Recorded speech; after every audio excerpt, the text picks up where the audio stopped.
কি মার্কেট একদম ডাউন, আপনাদের যত ইনভেস্টমেন্ট সব নেগেটিভ, পোর্টফোলিও পুরো লাল, তাই তো? আমি বুঝতে পারছি আপনাদের অবস্থা। ভিডিওটি সম্পূর্ণ দেখুন।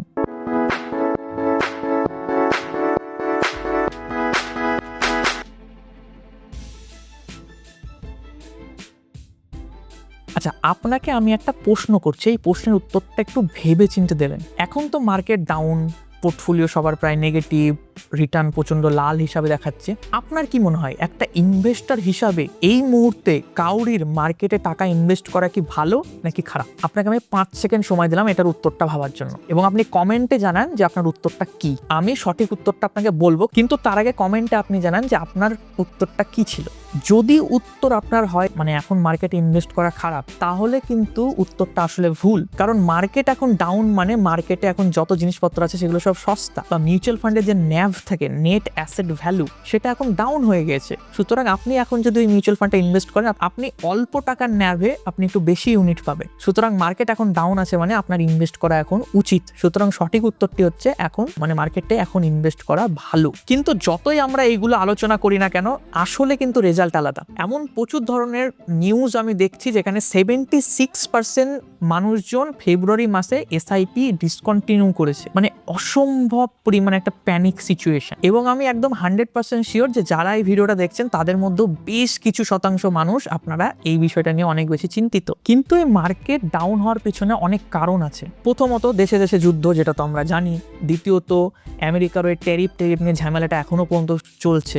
এবং এই সব কিছুর কারণে ইনফ্লেশন অনেক বৃদ্ধি পেয়েছে প্রচুর দেশে, প্রায় গ্লোবালি সব দেশেই। সুতরাং এই প্যানিকের কারণে মানুষজন প্রফিট বুক করতে চাইছে এবং প্যানিক সেল করছে। এবং তাছাড়াও ক্রুড অয়েলের যে দাম সেটা প্রায় $100 কাছাকাছি চলে গিয়েছে। এছাড়াও একটা বড় সমস্যা যেটা দেখা দিয়েছে সেটা হচ্ছে এলপিজি গ্যাস। যেহেতু ক্রুড অয়েলের দাম বেড়ে গেছে, সুতরাং এলপিজি গ্যাসেরও শর্টেজ এখানে দেখা যাচ্ছে। মনে রাখবেন মার্কেট কয়েকভাবে কারেকশন করে, একটা হচ্ছে টাইম কারেকশন, একটা হচ্ছে ভ্যালু কারেকশন, এবং এই সবকিছু প্রায় প্যানিক কারেকশনের সাথে জড়িত। সুতরাং এখন যেটা দেখা যাচ্ছে যে প্যানিক কারেকশন বেশি হচ্ছে এবং একটু ভ্যালু কারেকশনও হচ্ছে, কারণ টাইম কারেকশনটা আমরা অলরেডি পেরিয়ে এসেছি গত 18 মাসে। আমরা যারা ইনভেস্ট করছি তারা সকলেই জানি যে গত প্রায় 1.5 বছর প্রায় কোনো রকম রিটার্ন ঠিকঠাক পাওয়াই যায়নি, এবং এখন যে স্টেজে এসে দাঁড়িয়েছে সেখানে আবার রিটার্ন প্রায় জিরো। টাইম কারেকশনের যে ব্যাপারটা সেটা কিন্তু আমরা প্রায় এড়িয়ে চলে এসেছি। এখন ভ্যালু কারেকশন চলছে এবং তার সাথে সাথে প্যানিক কারেকশনও চলছে। এবং মার্কেট কারেকশন হওয়া সবসময় হেলদি। মার্কেট পড়ছে মানে এটা সমস্যা না, মার্কেট কারেকশন হচ্ছে এটা কিন্তু একটা হেলদি জিনিস। কিন্তু এই কারেকশন সবাই কিন্তু ঠিকভাবে নিতে পারে না। এই সময় মানুষজন সব থেকে বড় কোন ভুলগুলো করে বসে?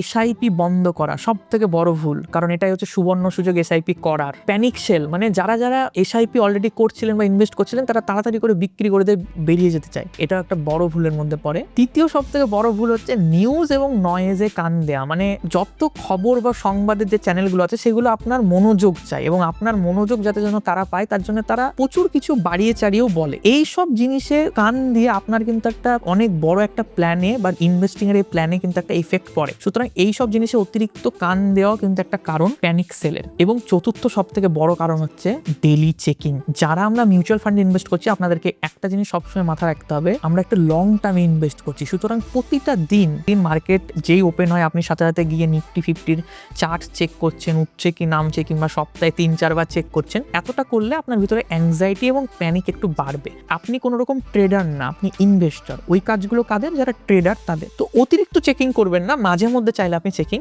অবশ্যই করতে পারেন। আর এই স্টক মার্কেটের ব্যাপারে খুব হাস্যকর একটা কথা আছে যে আপনি স্টক মার্কেটের চোখে যদি চোখ রাখেন একটা সময় কিন্তু আপনার চোখের পাতায় আগে পড়বে, কারণ স্টক মার্কেট এই খেলায় খুব বেশি পটু, ও কোনোভাবে আপনাকে ছাড়বে না। সেই কারণে যত পারবেন ওইদিকে কম তাকাবেন, দেখবেন আপনার বেশি ভালো পোর্টফোলিও বিল্ড হবে। আচ্ছা চলুন এবার একটু গত 25 বছরে কি ঘটেছে সেটা নিয়ে কথা বলি, এবং আপনাকে এই হিস্টোরিটা যদি আমি দেখাই তাহলে আপনি বুঝতে পারবেন যে যখন যখন মার্কেট এইভাবে ডাউন গিয়েছে তারপরে কি ঘটেছে, আমরা কি কোনোভাবে রিকভারি করতে পেরেছি নাকি পারিনি। সুতরাং গত 25 বছরে কি ঘটেছে সেটা নিয়ে আমি আপনাকে একটা চার্ট দেখাচ্ছি। আপনাদেরকে আমি এই ওয়েবসাইটটার লিঙ্কটা দিয়ে দেবো, আপনারা চাইলে গিয়ে চেক করতে পারেন। এখানে একটা টুইট শেয়ার হয়েছে রাধিকা গুপ্তা, যে উনি এই টুইটটা শেয়ার করেন। এখানে করে গত 25 বছরের ডেটা রিসার্চ করে দেখান যে কি গত 25 বছরে যখন যখন মার্কেট এরকম ভাবে ডাউন হয়েছে তারপরে মার্কেট কিভাবে রিকভারি করেছে। সুতরাং আমরা এখানে দেখতে পাচ্ছি যে 2001 থেকে 2024-25 পর্যন্ত একদম 26 পর্যন্ত ডেটা এখানে দেওয়া আছে। তো আমরা একটু চেক করবো, যেমন এখানে ডেট আপনারা দেখতে পাচ্ছেন 31 জুলাই থেকে 31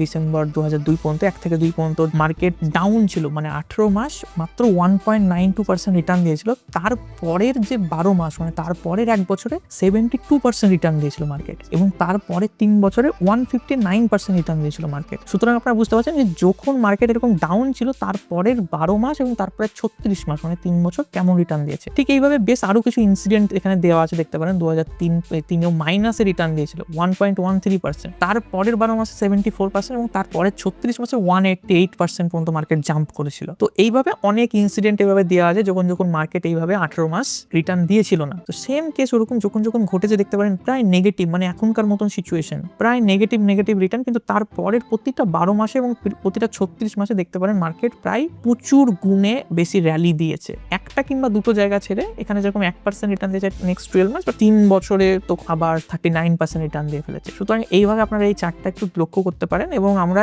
অতীত দেখলে পরিষ্কার বোঝা যাচ্ছে যে কি মার্কেট যখন একবারে থেমে যায় বা রিটার্ন দেওয়া বন্ধ করে দেয় এবং তারপরে একটা ভালো র্যালি পাওয়া গিয়েছে প্রত্যেকবার। তো যেমনটা আপনারা দেখতে পারলেন যে চার্টে কি বলছে, গত 25 বছরে এই ধরনের মানে প্রায় 1.5 বছর কিংবা 2 বছর ধরে যখন মার্কেট কোনো রকম রিটার্ন দেয়নি, প্রায় নেগেটিভ রিটার্ন বা জিরো রিটার্ন, সেই সমস্ত মুহূর্তগুলোকে যখন আমরা পেরিয়ে গেছি একটু ধৈর্যের সাথে, তারপরে মার্কেট সবসময় একটা ভালো র্যালি দিয়েছে বা রিটার্ন দিয়েছে। সুতরাং এইটার জন্য এখন অপেক্ষা, আপনারা আপনাদের মতন ইনভেস্টিং চালিয়ে যান। তো কয়েকটা সাজেশন আমার দিক থেকে যেগুলো আপনারা একটু নজরে রাখতে পারেন। প্রথমত, মার্কেটে এসআইপি করা বন্ধ করবেন না। আপনি লং টার্ম ইনভেস্টর, আপনার মার্কেটের এরকম ধরনের ডাউনফল দেখে এসআইপি বন্ধ করার কোনো মানে হয় না, এবং এসআইপি এখন করা মানে এটা একটা সুবর্ণ সুযোগ। এবং ভবিষ্যতে যারা এই মুহূর্তে এসআইপি বন্ধ করবে না তারাই কিন্তু আরো ভালো বেশি প্রফিট বুক করবে ইন ফিউচার। তো আপনাদেরকে আমি একটা ফ্যাক্ট দেখালাম বা গত 25 বছরের একটা ডেটাও দেখালাম, যার কারণে আপনি বুঝতে পারছেন যে গত 25 বছর এই ধরনের যখন ঘটনা ঘটেছে তারপরে মার্কেট একটা ভালো র্যালি দিয়েছে। সুতরাং আমরা কোনো রকম ভাবনা চিন্তার উপরে কথা বলছি না, আমরা একটা রিয়েল ফ্যাক্টের উপরে কথা বলছি এবং ডেটার উপরে কথা বলছি,